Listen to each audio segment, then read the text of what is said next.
नमस्ते दादा. आज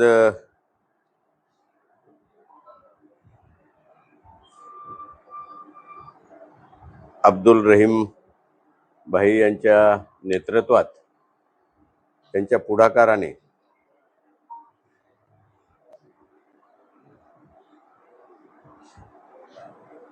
आपण सगळे इथं आलात.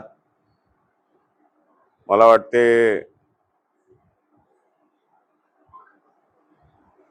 गेल्या अनेक वर्षानंतर मी तर कंधारलाच राहतो. मला वाटते 25 वर्ष झालं मी कंधारला राहतो.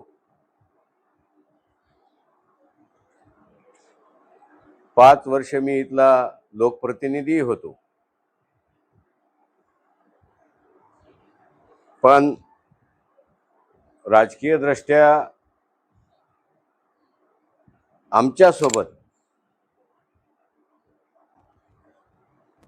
सामाजिक दृष्ट्या काम करावं असा उत्साह, अशी उमेद मला वाटते कंधार शहरामध्ये मला आज पहिल्यांदा जाणवली.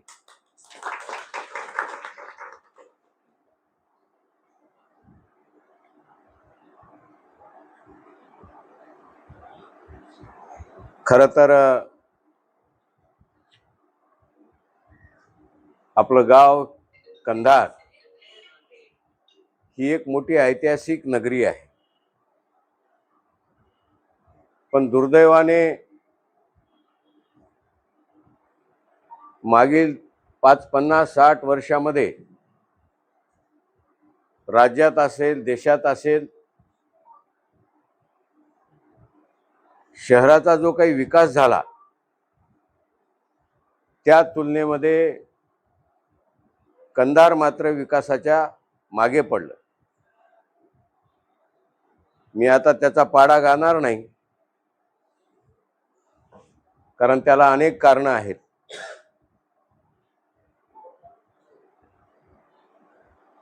बाजूला लोह्याचं वस्ती वाढ होते, विकास होतो. नांदेड आता 30-35 मिनिटाचा रस्ता आहे. शेजारी मुखेड सुद्धा. पण कंधार मात्र ज्या प्रमाणात वाढ व्हायला पाहिजे, विकास व्हायला पाहिजे, ते मात्र इथं झाला नाही. याची खंत आहे. विकास काही भाषण करून होत नाही, त्याला काही भौगोलिक रचना लागते, काही राजकीय इच्छाशक्ती लागते, आणि काही एक आराखडा लागतो, प्लॅन लागतो. आता दिलीप दादा बोलले की आम्ही दर्ग्याला तीर्थक्षेत्राचा, दर्गाच नाही. आता या बच्च्या लोकांना किती आहे माहिती आहे मला माहिती नाही, पण इथली प्रत्येक गोष्ट, आता जो वरचा दवाखाना ओपनिंगला आहे तो 2014ला त्याला प्रशासकीय मान्यता माझ्या काळात झालेली आहे लोह्याबरोबर. फक्त त्या काळात त्याला जमीन जागा मिळाली नव्हती, म्हणून ते मागे राहिले. इथली तहसीलची प्रशासकीय इमारत असेल, पोलीस स्टेशनची इमारत असेल, कोर्टाची पलीकडची इमारत असेल, या गावाला पाण्याचा तुटवडा आहे, पिण्याच्या पाण्याचा. लिंबोटी धरणावरून कंधारला पाणी पुरवठा आणण्याचा विषय असेल, दर्ग्याला निधी देण्याचा, म्हणजे पहिल्या टप्प्यात मी 20 लाख रुपये दिले होते. ते खालचं जे बांधलेलं आहे की नाही स्लॅबचं, म्हणजे सगळ्या गोष्टी. एकदा तर टंचाईच्या काळामध्ये दुसरा काही मार्ग नव्हता. मला वाटते 20 ते 25 दिवसामध्ये पानशेवडीच्या तलावावरून तात्पुरत्या पाणी पुरवठा योजनेत, खरं तर तेवढी तरतूद नसते, पण विशेष बाब म्हणून आपण 20 दिवसामध्ये पानशेवडीच्या तळ्यावरून पाणी आणून कंधार शहराला पुरवठा केलेला होता त्या काळात, दुष्काळाच्या काळात. अनेक गोष्टी सांगता येतील.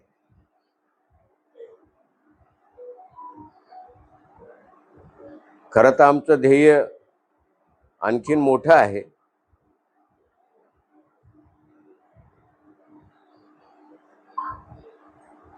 रस्ता, दळणवळण, कुठल्याही शहराला तो विकासाचा मोठा त्याच्यामध्ये भाग असो. जे काही करता आलं, मला वाटते कुठल्याही लोकप्रतिनिधीला कंधार शहराच्या अंतर्गत अगदी किल्ल्याला पर्यटनाचा निधी असेल, ते कंपाऊंड जे किल्ल्याला झाले ते आपल्याच काळात झाले. जगतुंग सागराला 2.5 कोटीचा निधी त्यावेळी पर्यटन स्थळामध्ये, म्हणजे पहिल्यांदा किल्ला आणि जगतुंग सागराला पर्यटनात घालून त्यावेळी पहिला टप्पा निधीचा आपल्याच काळात आणला. नंतरच्या टप्प्यात त्याला कोणी मागणी केली नाही. आता आपल्यापाशी काय पर्याय आहेत? जसं रहीमभाई सांगत होते की बरं, आपल्याला तर गाव सोडणं नाही, आपल्याला तर इथंच, आपला जन्म इथंच राहणार आहे, इथंच आपले लेकरं बाळ राहणार आहेत.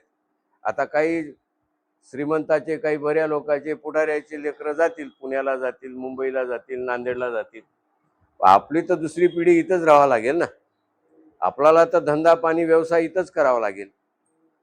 याचा अर्थ या गावाला, या शहराला लागणाऱ्या ज्या काही सोयी सुविधा आहेत, भविष्यामध्ये सरकाराच्या माध्यमातून आपल्यालाच उभ्या कराव्या लागतील. मला आजच्या प्रसंगी आनंद वाटतो, कारण आपण सगळेजण आज पक्षात प्रवेश करायला आलात. शिवसेना या पक्षाचं नेतृत्व या राज्याचे उपमुख्यमंत्री एकनाथराव शिंदे करतात. आणि आज घडीला महाराष्ट्रामध्ये सगळ्यात मोठं धाडस दाखवणारे, विकासासाठी जे मागल ते देणारे आणि जनहिताची कोणतीही गोष्ट असो, कुठल्याही समाजाची असो, त्याच्यासाठी प्रबळ इच्छाशक्ती ठेवून तात्काळ निर्णय घेणारे नेते म्हणून आज ते आहेत. मी त्या दिवशी हसत म्हटलं होतं की तुम्ही जरी साधे, म्हणजे एखाद्या तालुक्या लेवलचे जरी, शहर लेवलचे जरी कार्यकर्ते असले आणि तुम्ही तुमच्या शिवसेनेच्या नेत्याला जर सांगितलं की आमच्या शहरात आमका नाही, आम्हाला निधी द्या, तर मला वाटते तुमचं लेटर पॅड कोरं येणार नाही, त्याच्यावर निधी पडूनच येतो.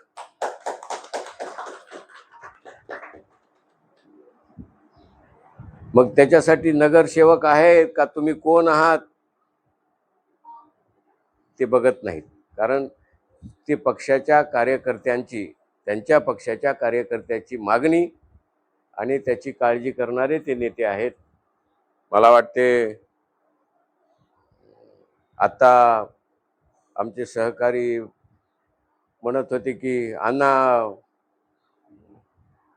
सध्या सीझन ऑफ असताना, म्हणजे सीझन ऑफ म्हणजे कुठलीही निवडणूक नाही, काही नाही, सीझन नसताना सुद्धा रोज या ऑफिसमध्ये आज 3 महिन्यापासून, कंप्लीट 3 महिन्यापासून असा दिवस खाली नाही की ज्या दिवशी या परिसरातले, या क्षेत्रातले, ग्रामीण भागातले असो, शहरातले असो, कार्यकर्ते शिवसेनेमध्ये आपल्यासोबत काम करायच्या इच्छेने, प्रवेश करायच्या तयारीनं असा एकही दिवस खाली नाही, रोज प्रवेश चालू आहे.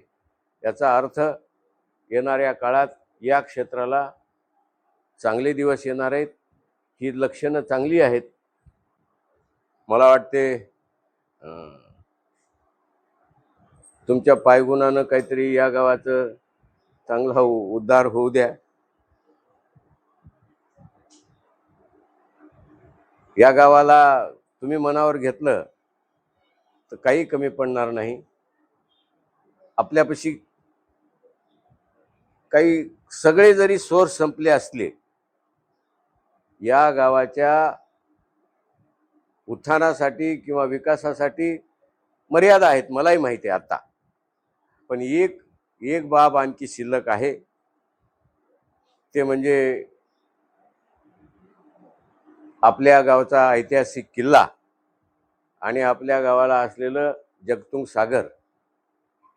या बाबतीत जर पर्यटनाच्या बाबतीत जर आपण याला उचललं किंवा याला जर विकास केला, तर मला वाटते अनेक राज्याची अर्थव्यवस्था, केरळ सारख्या राज्याची अर्थव्यवस्था तर पूर्ण पर्यटनावर आहे. पर्यटन एक फार मोठं सेक्टर आहे. त्या पद्धतीनं जर या गावाला ते टार्गेट ठेवून जर आपण विकसित केलं, तर आज जे आपल्याला मागे पडल्यासारखं वाटते किंवा आहे, त्याला आपल्याला भविष्यामध्ये पुढे आणण्याचा तेवढा एक मार्ग माझ्या डोळ्यापुढे दिसतो. बाकी आणखी पुढच्या प्रवासात आपण काय काय इथं आपल्याकडे उपलब्धी आहेत, या गावासाठी काय काय उपलब्धी आहेत आणि इथल्या सोयीसुविधेसाठी आपल्याला काय काय करावं लागेल, हे अनेक जणांचं सहकार्य, मदत तुम्ही घ्या. वेगवेगळ्याच्या संकल्पना सुद्धा तुम्ही घ्या आणि आपण कार्यकर्ते म्हणून काम करू. उगा आपलं काहीतरी निमताला म्हणून नाही. आणि आमचं ठरलेलं आहे की येणाऱ्या काळामध्ये या आपल्या क्षेत्राला सगळ्याच्या बरोबरीनं पुढे नेण्याच्या बाबतीत आपण भूमिका घेऊ. शिंदेसाहेब आपल्या सगळ्यांच्या पाठीशी उभे आहेत, खंबीरपणे उभे आहेत. ते तुम्हाला कुठेही नाराज करणार नाहीत याची आम्हाला खात्री आहे. मी आजच्या प्रसंगी तुम्ही येण्यानी ग्रामीण भागातली आम्हाला चिंता नाही. कारण तुम्हालाही माहीत आहे, मी अनेक वेळेला विनोदानं म्हणतो की 2-2 पदयात्रा केलेला कार्यकर्ता आहे. मला माणसं तर तंडा, वाडी, वस्ती, गाव माणसं तर ओळखीचे आहेतच 40 वर्षात. पण बऱ्याच गावचे ढोरं सुद्धा ओळखीचे आहेत, जनावरं सुद्धा ओळखीतात, असं विनोदानं म्हणतो. ग्रामीण भागातली काही आम्हाला अडचण नाही. पण मी बघतो गेल्या आठवड्याभरामध्ये, परवाच लोह्याची कार्यकारिणी झाली, अनेक जणांचे प्रवेश झाले आणि मला आश्चर्य वाटलं की मी ज्या काळात आमदार होतो, लोकप्रतिनिधी होतो, त्या काळात सुद्धा लोहा शहरामध्ये इतके प्रभावी माणसं आणि कार्यकर्ते त्या काळात सुद्धा आम्हाला मिळाले नाहीत. आणि कंधारची सुद्धा तीच होती परिस्थिती. म्हणजे खऱ्या अर्थानं पद जवळ असताना, आमदारकी जवळ असताना, पदाधिकारी असताना, सहीचा अधिकार असताना, त्या काळात सुद्धा खंदारवासी कुणाच्या नादी लागले होते मला माहिती नाही, पण ज्याच्या नादी लागले त्याने या गावासाठी 4 गोष्टी केल्यात एवढं सांगावं. मी 10 गोष्टी तरी किमान सांगू शकतो. आजच्या प्रसंगी मी तुम्हाला शुभेच्छा देतो. चला, तुमच्या येण्यानं, तुमच्या पावलानं तुम आने की वजह से कम ते अच्छे दिन शब्द बरा नाही, पण या गावासाठी नक्कीच भविष्यामध्ये चांगले दिवस येतील असं मी आशा करतो आणि तुम्हाला मनापासून शुभेच्छा देतो. आपण त्याच्यानंतर सगळेजण प्रवेशाचा कार्यक्रम घेऊ. प्रवेश झाल्यानंतर मग आपण पुढच्या आठवड्यामध्ये या शहराची एक शहर बॉडी वगैरे तयार करू. मला वाटते नारायणराव काही अभ्यास करणारे आहेत ना काही आपल्या टीममध्ये? हां, मग चांगली गोष्ट आहे. निश्चितपणे एक चांगली दृष्टी आणि चांगलं काम, राजकीय दृष्ट्या आणि सामाजिक दृष्ट्या सुद्धा. आणि आपल्याला आश्वासन दिलंय दादांनी किंवा कोणतंही तुमचं काम असो, छोटं मोठं, आणि आम्ही इथंच राहतो. बरेचसे ठाकूर साहेब पुढारी, मोठे पुढारी म्हणण्यापेक्षा सगळेच पुढारी नांदेडला राहतात, पण मी एकटाच पुढारी कार्यकर्ता असावं की मी इथं राहतो. हा, बाकी दादा वगैरे नांदेडला राहतो, पण मी इथं राहतो. कारण कशासाठी बरेच जण म्हणतात कशासाठी, वा छोटे मोठे सकाळपासून कार्यकर्ते येतात, जुजबी प्रश्न राहतात, फोन करणे त्यांना, त्यांच्या मदतीला किंवा त्यांच्या कामासाठी उपलब्ध असणे. सकाळपासून मी ऑफिसमध्ये असतो, नाही तर मग दौऱ्यावर असतो. पण मी काही आणखी हे गाव कंधार गाव मी सोडलं नाही. मी नांदेडला सुद्धा कधी मुक्कामाला सुद्धा राहत नाही, मी कंधारलाच राहतो. आपण सगळे मिळून या पुढच्या काळात एकत्रितपणे जे काय आपलं स्वप्न आहे ते पूर्ण करण्यासाठी जीवतोड प्रयत्न करू, काम करू. आमच्या तुम्हाला शुभेच्छा आहेत, पक्षाच्या वतीनं सुद्धा शुभेच्छा आहेत, एकनाथराव शिंदे साहेबाच्या वतीनं सुद्धा आणि या नेत्याच्या वतीनं सुद्धा तुम्हा सगळ्या कार्यकर्त्यांना आज मनापासून शुभेच्छा देतो. थांबतो. धन्यवाद. जय महाराष्ट्र.